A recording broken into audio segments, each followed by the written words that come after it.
अस्सलाम वालेकुम। आज हम कसीरुल अज़ला के दाखिला ज़ाविये के बारे में मालूमात हासिल करेंगे। इससे पहले हमने मुसल्लस अज़ू अरबतुल अज़ला के दाखिला ज़ावियों के बारे में मालूमात हासिल किए। आज हम कसीरुल अज़ला की एक और शक्ल लेंगे जिसका नाम है मुखम्मस। मुखम्मस के दाखिला ज़ावियों की कुल पैमाइश कितनी होती है ये मालूम करने का हम तरीका देखेंगे। तो आप जानते हैं कि मुखम्मस में कितने जिले होते हैं। यहाँ मैं शक्ल बना रहा हूँ, यह है मुखम्मस की शक्ल। कितने जिले हैं इसमें? 5 है। इन 5 जिलों के मैं नाम लिखता हूँ। AB एक जिला हो गया, BC ये दूसरा जिला हो गया, CD ये तीसरा जिला हो गया, DE ये चौथा जिला हो गया और EA ये 5वां जिला हो गया। तो इसमें कुल जिले कितने हैं? 5 जिले हैं जो लकीरों से बंद शक्ल बनी है। ये 5 लकीरों की वजह से बंद शक्ल बनी है, तो इन्हें हम 5 जिले वाली शक्ल कहते हैं जिसका नाम है मुखम्मस। अब इसके अंदर कुल कितने जाविये बने हैं तो देखते हैं।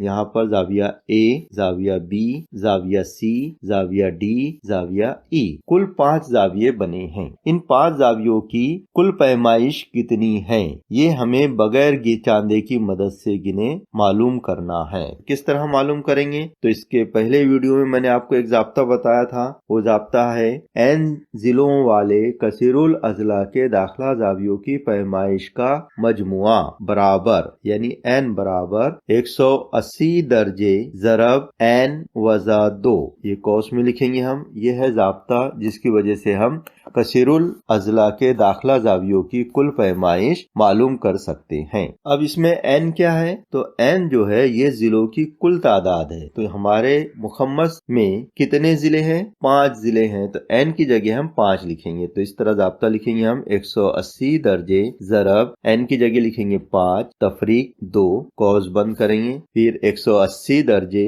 ज़रब 5 में से 2 तफरीक करे, कितने बचे? 3। तो 180 ज़रब 3 यानी 3 से 180 को ज़रब करें तो 3 0 0, 3 8 24, 24 के 4 हासिल आए 2, 3 का 3, 3 और 2 5। तो 540 दर्जे मुखम्मस के 5 जावियों की पैमाइश का कुल मजमुआ होंगी। यानी मुखम्मस के जो दाखिला जाविये है, जो अंदर के जाविये हैं 5 भी, इन जावियों की कुल पैमाइश का मजमुआ यानी जमा 540 दर्जे होंगे। इस तरह हम मालूम कर। दूसरा एक तरीका है कि इसमें मुसल्लस की शक्लें बनाई जाए नुक्तों के जरिए। इस तरह मैं बना रहा हूँ। ये एक मुसल्लस बन गया ऊपर, ये इस नुक्ते से यहाँ तक मैंने मिला दिया हूँ। तो कितने मुसल्लस अब नजर आ रहे हैं आपको? इसमें 3 मुसल्लस आ रहे। और एक मुसल्लस आपको पता है, एक मुसल्लस होता है 180 दर्जे का। तो 180 दर्जे का एक मुसल्लस, तो 3 मुसल्लस कितने के होंगे? तो हम इसको तीनों को जमा कर सकते हैं। 180 जमा 180 जमा